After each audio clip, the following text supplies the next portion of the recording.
우리가 사도행전을 계속 보고 있죠.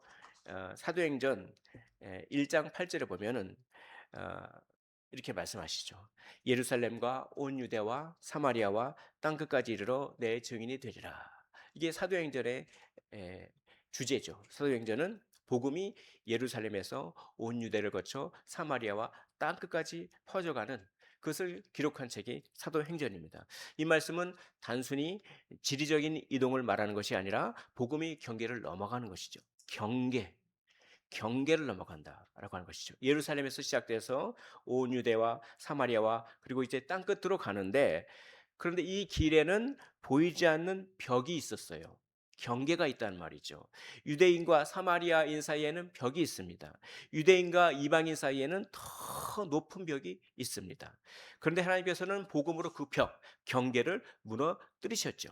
그래서 사도행전은 경계가 무너지고 복음으로 사랑의 연합을 하는 책이다라고 하는 것입니다. 그래서 오늘 설교 제목이 경계를 넘어 이거죠.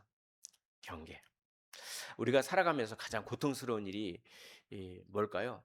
어, 많이 있지만 이 사람과 사람 사이가 멀어지는 거, 관계의 고통이라고 하죠. 처음에는 아무것도 아닌 것처럼 시작합니다. 별거 아닌 것처럼 말 한마디가 마음에 걸려요. 상대방의 행동 하나가 왜 저렇게 행동하지? 마음에 걸립니다. 근데 그런 생각이 반복돼요. 그러면 어느 순간 우리 마음 가운데 선이 하나가 딱 그어져요. 뭡니까? 경계선이죠. 우리 모두에게는 눈에 보이지 않는 그 경계선이 있어요. 집에도 담장이 있듯이 사람의 마음에도 담장이 있습니다. 이 사람은 내 사람이다. 이 사람은 나와 맞는 사람이다. 여기까지는 내가 받아들일 수 있다. 근데 이제 그 선을 넘으면 마음이 불편해지기 시작하는 거예요. 그렇죠? 저 사람은 나와 너무 달라. 나는 저 사람을 이해할 수가 없고 나는 저 사람과 만나고 싶지 않아.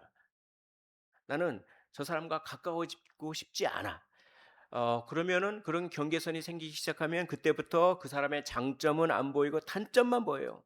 좋은 말을 해도 의심하고 좋은 뜻으로 행동해도 다른 뜻으로 받아들이고, 그래서 서로가 서로에게 상처를 주기 시작합니다. 때론 그 경계선 하나 때문에 가족이 멀어져요. 음, 별거 아닌 것부터 시작해가지고 가족이 멀어진다니까요. 그래서 아예 안 봅니다. 그럴 수도 있어요. 유산이 있는데 유산고 몇 푼 더 받은 것 때문에 서운한 것이 계속 생기면서 나중엔 아예 만나질 않더라고요. 부부가 서로에게 마음을 닫기도 하고, 또 부모가 자녀와 오랫동안 말을 하지 않기도 하고, 교회 안에서도 마음이 갈려서 같은 예수님을 믿으면서 세대가 다르다는 이유로 성격이 달라서 생각이 달라서 살아온 배경이 달라서 마음의 문을 닫습니다. 경계선이 싹 그어지는 것이죠. 우리 마음속에 경계가 생기면 우리는 어, 정말 사람을 저런 부류의 사람으로 보기 시작하는 거예요. 에이, 저런 사람, 에이, 저런 집안, 에이, 저런 사람들, 에이, 저런 성격들, 에이, 저런 세대.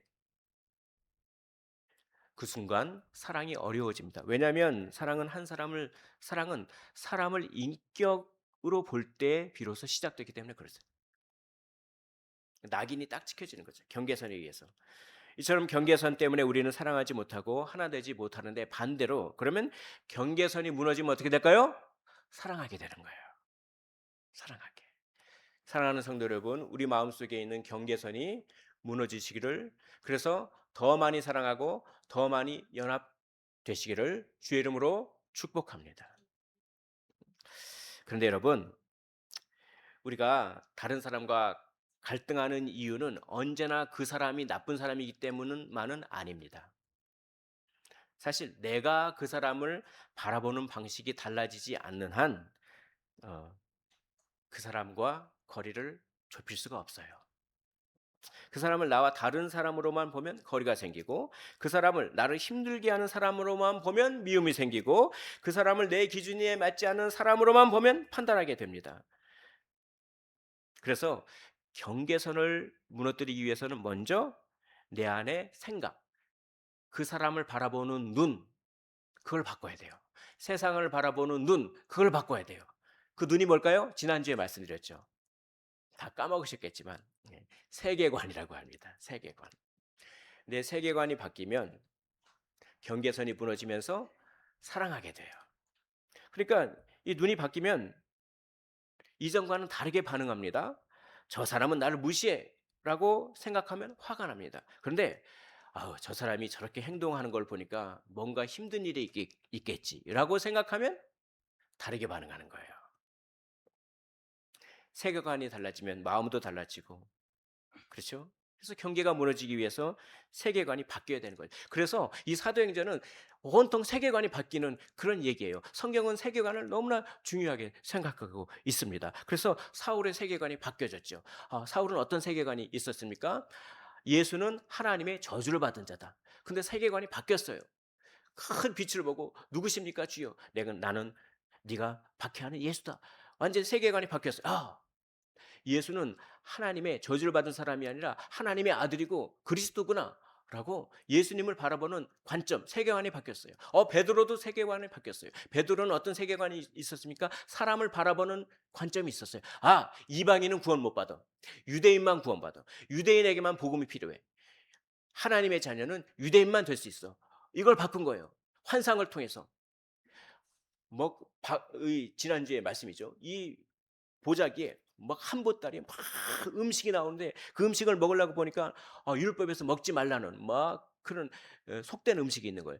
이 음식을 제가 못 먹겠습니다. 나는 평생 이 음식을 안 먹고 살아왔습니다. 내가 평생 이렇게 살아왔습니다. 그걸 바꾸라는 거예요. 하나님이 거룩하다. 하나님이 깨끗하게 하신 것을 왜 네가 속되다고 하느냐. 그렇죠. 이건 뭡니까? 이방인에게도 복음이 필요하고 하나님은 이방인도 받아주신다. 그러니까 세계관이 바뀐 거죠. 오늘 본문도 마찬가지예요. 오늘 본문은 고넬료의 세계관이 바뀌는 겁니다. 고넬료는 정말 그 경건한 삶을 살고 선행을 실천했어요. 오늘 말씀은 읽진 않았지만 오늘 말씀 10장의 24절을 보시면 이렇게 돼요. 이튿날 가이사에 들어가 고넬료가 그의 친척과 가까운 친구들을 모아 기다리니 베드로의 말씀을 얼마나 사모했든지 말씀을 듣기 위해서 자기만 듣는 것이 아니라 자기의 가족도 다 불러 모으고 그리고 친척들과 친구들까지 이 베드로라고 하는 이 사도가 환상을 통해서 베드로라고 하는 사도를 내가 초청하면 말씀을 들으라고 나에게 천사가 환상을 보여줬는데 이 말씀이 너무나 귀한 말씀인 것 같아. 나만 듣기는 너무나 아까워. 그러니까 친구들한테 말씀을 들어보자. 내가 환상을 봤는데 베드로라고 한 사람을 초청해서 말씀을 들으라고 천사가 얘기했어. 뭔가 있을 거야. 그럼 다 초청하는 거죠. 막 얼마나 말씀을 사모하고 갈망했습니까? 그리고 그냥 베드로가 25절 보니까 마침 베드로가 들어올 때 고넬료가 맞아 발 앞에 엎드려 절하니. 그러니까 뭡니까? 베드로가 들어오니까 넙죽 엎드려지는 거예요. 로마의 장군이 로마의 그 백부장이 식민지 사람에게 절하는 것은 뭡니까? 그만큼 하나님의 말씀을 전하는 사람을 존중했다는 거예요. 그러니까 그만큼 하나님의 말씀을 사모하고 하나님을 경외했다는 거예요. 그리고 기도도 열심히 하고 구제도 열심히 하고 선행도 많이 베풀었어요. 그런데 하나님에 대한 막연한 갈망만으로는 구원받을 수 없어요. 착한 일을 해서는 구원받을 수 없다는 거예요. 그걸 가르쳐주고 싶었어요. 고넬료야, 너는 착한 일 많이 하고 하나님을 막연히 갈망하고 기도하고 종교 행위하고 그리고 착한 일 많이 하고 그러면 구원받는다고는 생각하지. 너는 그런 세계관이 있지. 그게 아니란다. 그걸 바꿔주고 싶었어요. 그래서 하나님은 고넬료에게 누구를 보내십니까? 베드로를 보내시는 거예요. 그래서 복음을 듣게 하는 것입니다. 하나님은 사울의 세계관, 베드로의 세계관, 고넬료의 세계관을 바꾸셨듯이 오늘 우리의 세계관을 바꾸시기 위해 일하시는 줄로 믿으시기를 원합니다. 나를 진정으로 힘들게 하는 것은 그 사람이 아닙니다. 그 사람에 대한 나의 생각입니다. 그걸 바꾸면 달라져요. 자유를 얻어요.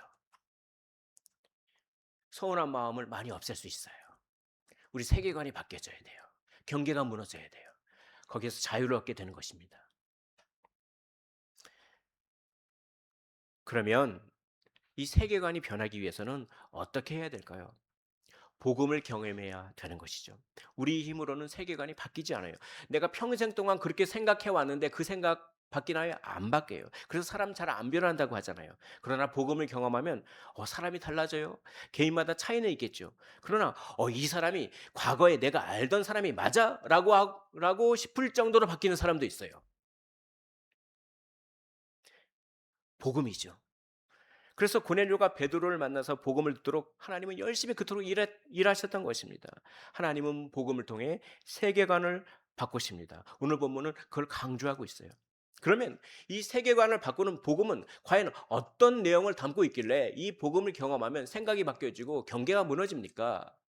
오늘 베드로가 복음을 전파하는데 이 복음의 진수를 전파하는 거예요. 오늘 베드로가 전하는 복음이 길게 나와 있죠. 오늘 37절부터 43절까지 이렇게 쭉 나와 있는데 이 베드로가 전한 복음의 핵심 세 가지를 말씀드리겠습니다. 먼저 36절을 보십시오. 36절에는 이런 말씀이 있습니다. 예수 그리스도로 말미암아 화평의 복음을 전하사 그는 만유의 주라. 그는 만유의 주. 뭡니까? 예수님은 주님이시다라고 하는 것이죠. 한번 따라해 볼까요? 예수님은 주님이시다. 주님이시다. 이게 복음의 핵심 첫 번째. 자, 복음의 핵심 두 번째. 42절을 한번 보시겠습니다. 42절에 보시면 이런 말씀이 있어요. 그가 즉 예수님이 살아있는 자와 죽은 자의 무엇으로 재판장으로 하나님께서 정하신 자다라고 하는 말이 있습니다. 복음의 두 번째 핵심. 예수님은 재판장이다. 예수님은 심판주다라고 하는 것이죠. 한번 따라해 보겠습니다. 예수님은 심판주시다. 예수님은 심판주시다. 이렇게 베드로가 전한 복음의 두 번째 핵심입니다. 그리고 베드로가 전한 복음의 세 번째 핵심이 있습니다. 그것은 바로 그 예수 그리스도, 그 심판주를 믿는 자에게는 무엇이 있습니까? 죄 사함이 있다라고 하는 것이죠. 그러므로 세 가지 핵심. 예수님은 주님이시다. 예수님은 심판주이시다. 예수님을 믿는 자, 그 심판주를 믿는 자에게는 죄 사함이 있다. 이 세 가지가 베드로가 전한 복음의 핵심입니다. 이 세 가지가 마음속에 깊이 경험되면 세계관이 바뀌고 경계가 무너지고 서로 사랑하게 되는 것입니다. 예수님이 주님이라고 하는 것은요. 내 마음대로 살지 않겠다고 하는 결단이요, 믿음이요, 고백입니다. 한번 따라해 보겠습니다. 이제는 내 마음대로 살지 않겠습니다. 예수님을 믿는다고 하는 것은 나는 예수님을 믿어요 라고 말로 고백하는 것이 다가 아닙니다. 주인이 바뀌어야 되는 것이죠. 이제는 내 마음대로 살지 않겠습니다. 예전에는 내가 먹고 싶어서 먹었습니다. 예전에는 내가 거기 가고 싶어서 갔습니다. 예전에는 내가 이것 하고 싶어서 이것 했습니다. 그러나 지금 다릅니다. 지금은 주님이 그것을 원하시기 때문에 그것을 행합니다. 주님이 그것을 원하시기 때문에 먹습니다. 주님이 그것을 기뻐하시기 때문에 그것을 행합니다. 주님이 거기 가기를 원하시기 때문에 거기 갑니다. 주님이 말하라고 하시기 때문에 말하고 주님이 침묵하라고 하시기 때문에 침묵합니다. 그렇게 주님이 바뀌는 것이죠. 그게 복음을 경험하는 것입니다. 그런데요, 이게 손해보는 것 같죠? 아닙니다. 남는 장사입니다. 내가 주인이 바뀌면 서운함도 바뀌어요. 이 신비를 많이 경험하셨으면 좋겠습니다. 두 번째, 이게 오늘 제가 이걸 가장 강조하고 싶습니다. 예수님은 심판주라고 하는 것이죠. 우리가 예수님은 사랑이시죠. 그게 가장 궁극적인 것입니다. 근데 사랑으로부터 시작하면 그 사랑의 값어치를 잘 몰라요. 사랑으로부터 시작하면 값싼 위로가 돼요. 근데요, 예수님이 사랑의 주님이다로부터 시작하지 말고 예수님이 우리를 심판하신다로부터 시작하십시오. 출발점을 그렇게 잡으십시오. 그러면 예수님의 사랑이 더 크게 느껴지는 거죠. 왜 우리는 예수님의 사랑을 십자가 사랑을 듣고도 내가 다 아는 거지 하면서 마음이 뜨거워지지 않습니까? 그것은 출발점이 예수님의 사랑으로부터 출발해서 그래요. 근데 예수님은 심판주예요. 심판주는 뭐냐? 우리에게 사형 선고를 내리실 수 있는 분이라는 것입니다. 우리의 말과 우리의 행동이 다 녹음되는 거 아십니까? 안 보이는 녹음기가 틀어집니다. 예수님이 재림하실 때 내가 했던 말, 내가 지금은 내가 어제 10시 50분에 밤 10시 50분에 제가 무슨 말을 했는지 지금 기억을 못 하더라고요. 기억하십니까? 혹시 어제 아침 7시 50분에 무슨 말을 하셨는지 기억하십니까? 근데 주님은 다 기억하신다는 거예요. 심판 주십니다. 우리를 사형 선고 내리실 수 있는. 그런데 그 사형 선고 내리시는 분이, 그 재판장이, 그 판사가 사형 선고를 받은 우리를 살리기 위하여 그 재판장이 자기가 죽어요. 말이 됩니까? 안 됩니까? 말이 안 되는 거죠. 왜 예수님의 죽으심이 복음이 됩니까? 우리는 심판받을 수밖에 없는 사람이기 때문에 복음이 되는 겁니다. 왜 예수님의 죽음이 사랑이 됩니까? 우리는 자격이 없는 사람이기 때문에 예수님의 죽음이 사랑이 되는 것입니다. 이렇게 심판주를 강조할 때 오히려 우리 마음 가운데 사랑이 샘솟는 거예요. 그래서 여러분, 오늘도 사도신경 외우셨죠? 사도신경 고백하셨죠? 사도신경에 이런 말씀이 있습니까? 예수님은 우리를 사랑하십니다 라고 하는 말이 있습니까? 사도신경에? 없지요. 대신 이 말씀은 있습니다. 저리로서 산자와 죽은 자를 뭐하러? 심판하러 오시리라. 이 말씀이 있습니다. 그러면 사도들은 예수님이 사랑이라고 하는 걸 부인하셨나? 부인했나? 사도들은 아니죠. 예수님이 심판주를 임을 더 강조한 거예요. 예수님이 심판주임을 강조할 때, 심판받을 수 없는 나를 위하여 예수님이 죽으셨구나 라고 하는 그것이 강하게 경험되면서 예수님이 나를 그렇게 사랑한다고 하는 것이 더 강하게 경험되는 것입니다. 그러므로 복음의 핵심은 예수님이 심판주라고 하는 것입니다. 말도 안 되는 사랑이죠. 어떻게 사형수를 살리기 위하여 재판장이 죽습니까? 말도 안 되는 거죠. 복음은 항상 말도 안 되는 것입니다. 말이 안 되는 거예요. 말이 안 되는 사랑을 받았어요. 그런데 제가 저를 이 말씀을 설교를 준비하면서 묵상할 때, 말이 안 되는 것 때문에 화를 많이 내더라고요. 제가 그 말이 안 돼. 어떻게 그렇게 말이 안 돼? 말이 안 되는 것 때문에 서운해요. 아니, 그 사람이 말도 안 되게 그렇게 행동해. 그것 때문에 제가 서운해요. 말이 안 되는 것 때문에 낙심해요. 말이 안 되는 것 때문에 마음이 무너져요. 그러나 우리가 어떤 말이 안 되는 상황을 만나더라도 하나님이신 분이 우리를 위하여 사람이 되셔서 우리 죄를 다 덮어쓰시고 죽는다는 것만큼 말이 안 되는 것은 아니죠. 그러므로 복음은 우리에게 이렇게 얘기합니다. 말이 안 되는 상황을 만났을 때 더 사랑해라. 하나님이 저에게 말씀하시더라고요. 너는 이때까지 어떻게 살았냐? 너 인생이 50몇 년을 살았는데 너는 항상 똑같았지? 너는 말이 안 되는 상황을 보면 그렇게 화를 내거나 낙심하거나 서운했지? 근데 말이다. 복음은 말이 안 될수록 더 사랑하는 게 복음이다. 제 세계관이 조금씩 하나님께서 바꿔주시더라고요. 그래서 결심했습니다. 하나님, 제가 말이 안 되는, 내 기준에 말이 안 되는 일을 당할 때 최대한 한번 참아보겠습니다. 예. 왜냐하면 제가 말이 안 되는 사랑을 받았거든요. 그래서 경계선이 점점 무너져 가는 것이죠.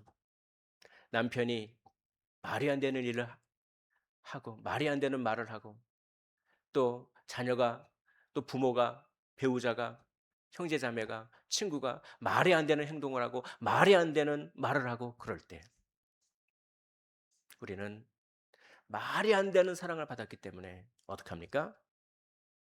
더 사랑할 수 있습니다. 우리의 경계선이 무너지면 그것이 가능합니다. 고넬료에게 어떤 변화가 일어났을까요? 예전에 이렇게 생각했을 거예요. 나는 하나님을 잘 섬기는 사람이다. 나는 기도하는 사람이야. 나는 구제하는 사람이야. 나는 하나님을 경외하는 사람이야. 그래서 나는 구원받을 수 있어. 그러나 베드로의 복음을 듣고 세계관이 바뀝니다. 복음이 들어옵니다. 이렇게 바뀝니다. 나는 내가 하나님을 잘 섬겨서 받아들여지는 사람이 아니다. 나는 예수 그리스도를 믿기 때문에 믿음으로 하나님께 받아들여지는 사람이다. 나는 내가 구제하고 경건한 것 때문에 하나님께 받아들여지는 사람이 아니라 그리스도의 은혜 때문에 받아들여지는 사람이다.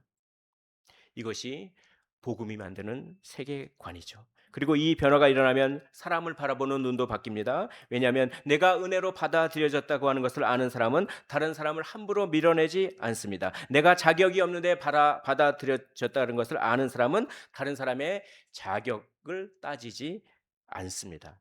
내가 용서받았다고 하는 것을 깊이 아는 사람은 다른 사람을 조금 더 용서할 수 있는 마음의 공간이 생기는 것입니다. 마음의 공간을 넓히시기를 주의 이름으로 축복합니다. 제 속이 좁았습니다. 하나님께 기도했습니다. 하나님, 제 속이 좁았네요. 내 속이 좁다는 것은 내 세계관이 그만큼 강하다는 거예요. 하나님, 제 속을 넓혀 주옵소서. 이렇게 기도했습니다. 우리도 그렇게 기도하셨으면 좋겠어요. 그런데 놀라운 일이 벌어지는 거예요. 베드로가 막 이제 복음을 전하고 설교가 아직 채 끝나지도 않은데 갑자기 성령이 임해요. 그래서 44절을 한번 보십시오. 44절에 이렇게 되어 있습니다. 베드로가 이 말을 할 때 성령이 말씀을 듣는 모든 사람에게 내려오시니 45절도 보십시오. 이런 말씀이 있습니다. 할례 받은 신자들이 이방인들에게도 성령 부어 주심으로 말미암아 놀라니 성령이 부어지는 거를 말씀을 그렇게 사모하면서 들으니까 말씀이 복음이 설교가 끝나기도 전에 성령이 부어지는 것을 보고 막 놀라는 겁니다. 그 성령이 부어지는 것을 어떻게 알았을까요? 방언을 하는 거예요. 방언을. 그래서 46절을 보면 그들이 방언을 말하며 하나님을 높였다고 기록하고 있습니다. 이 방언 현상은 단순한 개인적인 체험을 말하는 것이 아니라 하나님께서 교회 전체에 보여주는 공식적인 확증입니다. 내가 이방인인 이들을 내가 받아들였다. 이방인인 이들도 너희가 받은 것과 동일한 성령을 받았다. 그 증거가 방언이죠. 오순절에 방언을 받았습니다. 유대인들이. 그렇죠? 근데 그 똑같은 방언을 오늘 이방인인 고넬료도 받았어요. 그 말은 뭐냐? 하나님께서 이방인도 받아주신다고 하는 것을 확증하는 것이죠. 너희의 세계관이 틀렸다. 유대인만 하나님의 자녀다라고 하는 너희들의 세계관이 틀렸고 세계관을 복음으로 바꾸고 경계가 허물어지고 이제 사랑으로 연합해야 된다라고 하는 것을 방언을 통해서 하나님께서 공식적으로 인정하시고 확증하셨다 이것입니다. 그래서 47절에 이렇게 말합니다. 이 사람들이 우리와 같이 성령을 받았으니 누가 능히 물로 세례를 베푸면 그 말이요 라고 하면서 세례를 베푸는데 여기서 두 표현을 꼭 기억해야 됩니다. 우리와 같이 그리고 누가 능히 그 말이요. 무슨 뜻입니까? 이 사람은 우리와 다르다. 이 사람들은 하나님의 백성이 될 수 없다. 이런 경계가 무너졌습니다. 이 사람들은 우리와 같은 성령을 받을 수 없다. 이 경계도 무너졌습니다. 왜입니까? 복음 때문입니다. 그리스도를 믿었기 때문에 그리고 하나님께서 성령을 부어주심으로 복음을 통해 세계관이 변하고 경계가 무너졌다고 하는 것을 하나님은 친히 방언 현상을 통해서 확증해 주시는 것이죠. 할렐루야. 하나님은 성령을 부어주셔서 경계가 무너졌다고 하는 것을 확증해 주실 정도로 이 일을 기뻐하십니다. 하나님은 우리의 세계관이 변하여 우리의 경계선이 무너져서 우리가 사랑으로 연합되는 것을 기뻐하세요. 그래서 오순절날 유대인에게도 방언이 터지고요. 사마리아에서 뭡니까? 베드로가 안수기도 하니까 아마 방언이 터졌을 겁니다. 그리고 고넬료의 집에서는 말씀 설교를 할 때 방언이 터졌습니다. 그 유대 보십시오. 예루살렘과 온 유대와 사마리아와 땅끝까지 예루살렘에서도 방언이 터지고 사마리아에서도 방언이 터지고 땅끝을 상징하는 이방인의 집 고넬료에서도 방언이 터지고 다 뭡니까? 하나님이 경계를 구분하지 말라 이거예요. 저 사람은 저런 사람이다 하지 말라는 거예요. 저런 행동은 저런 행동이다 하지 말라는 거예요. 말이 안 된다 하지 말라는 거예요. 왜냐? 내가 말이 안 되는 사랑을 받았기 때문에. 경계를 무너뜨리시길 원합니다. 그런데 이 경계를 무너뜨리기 위해서 우리가 해야 될 최우선적으로 해야 될 일이 있어요. 그것은 사랑하려고 억지로 애쓰는 일이 아닙니다. 복음을 깊이 경험하는 거예요. 우리는 때때로 이렇게 결심합니다. 앞으로 내가 좀 더 오래 참아야겠다. 내가 좀 더 사랑해야겠다. 내가 좀 더 이해해 줘야겠다. 좋은 결심이죠. 그 결심이 필요합니다. 그러나 그것만으로는 오래가지 못해요. 왜냐하면 그렇게 결심을 하더라도 우리 마음속 깊은 곳에 존재하는 세계관은 그대로 있기 때문에 그렇습니다. 그렇게 마음 먹고 있다가 여전히 나는 옳고 저 사람이 틀렸다라고 생각하면 얼마 지나지 않아 다시 벽이 생겨요. 나는 저 사람보다 낫다라고 생각하면 다른 사람의 성공을 기뻐할 수 없어요. 어. 내가 인정받아야 된다라고 하는 세계관이 교정되지 않으면 다른 사람의 성공을 기뻐할 수 없어요. 우리의 결단만으로는 사랑할 수 없어요. 그러니까 복음을 경험해야 되는 거예요. 복음을. 복음이 마음속 깊이 스며들어야 됩니다. 내가 심판받아야 할 자리에 예수님이 서셨다. 심판주가 나를 위하여 심판당하셨다. 그 말도 안 되는 일이 벌어졌다. 그걸 생각하면 내 안에서 이상한 일이 생깁니다. 아주 이상한 일이 생겨요. 이태껏 나를 지탱해 주던 것이 무너지기 시작합니다. 나는 옳아야 해. 나는 정확해야 돼. 난 뭐든지 잘해야 돼. 나는 다른 사람들에게 잘하는 모습만 보여야 해. 그것이 힘을 잃습니다. 난 사람들에게 인정받아야 돼. 그것도 힘을 잃어버립니다. 내가 가진 것이 나를 지켜줘. 그것도 힘을 잃어버립니다. 저 사람이 나에게 잘해야 내가 저 사람을 사랑할 수 있어. 그것도 힘을 잃어버립니다. 왜냐하면 더 크고 강한 것이 내 안에 들어오기 때문입니다. 예수님은 나의 주님이시요 예수님은 나의 심판주이시요 그분이 죽으심으로 내 죄 사함을 받았다고 하는 것이 강하게 들어올 때 전에는 화를 냈던 상황에서 기도하게 됩니다. 전에는 상대방을 끊어버렸던 상황에서 다시 한번 이해하려고 합니다. 전에는 저 사람은 왜 저래라고 생각했던 자리에서 주님, 제가 저 사람을 어떻게 사랑하기 원하십니까? 라고 묻게 됩니다. 세계관이 바뀌고 경계가 바뀌고 경계가 무너져 사랑이 시작되기 때문입니다. 저는 오늘 한 가지 특별한 일을 권하고 싶습니다. 히브리서 3장 1절은 이렇게 말씀합니다. 그러므로 함께 하늘의 부르심을 받은 거룩한 형제들아 우리가 믿는 도리의 사도시며 대제사장이신 예수를 깊이 생각하라. 그리고 히브리서 12장 3절도 말씀합니다. 너희가 피곤하죠. 낙심하죠. 하지 않기 위하여 서운한 마음을 쌓아두지 않기 위하여 죄인들이 이같이 자기에게 거역한 일을 참으신 그분이 누굽니까? 예수님이죠. 그분을 생각하라 라고 얘기합니다.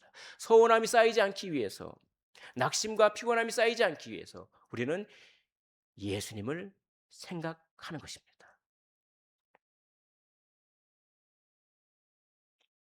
혹시 우리 마음속에 누군가의 이름이 지금 떠오르십니까? 내가 마음을 닫고 있는 사람, 나와 너무 다르다고 생각하는 사람, 오랫동안 용서하지 못했던 사람, 그리고 내가 받아들이기 어려운 사람, 저 사람 고약해라고 하는 사람, 그 사람을 억지로 사랑하려고 하기 전에 먼저 십자가 앞으로 가십시오. 그리고 나를 바라보십시오. 나는 자격이 없었지만 받아들여졌습니다.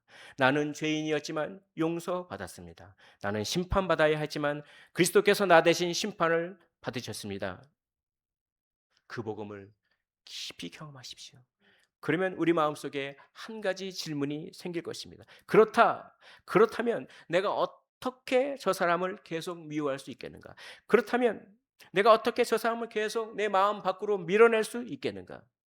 그때 우리의 경계가 무너질 것입니다. 그리고 그 자리에 사랑이 들어올 것이며 그 자리에 용서가 들어올 것이며 그 자리에 이해가 들어올 것이며 우리는 사랑으로 연합하게 될 줄로 믿습니다.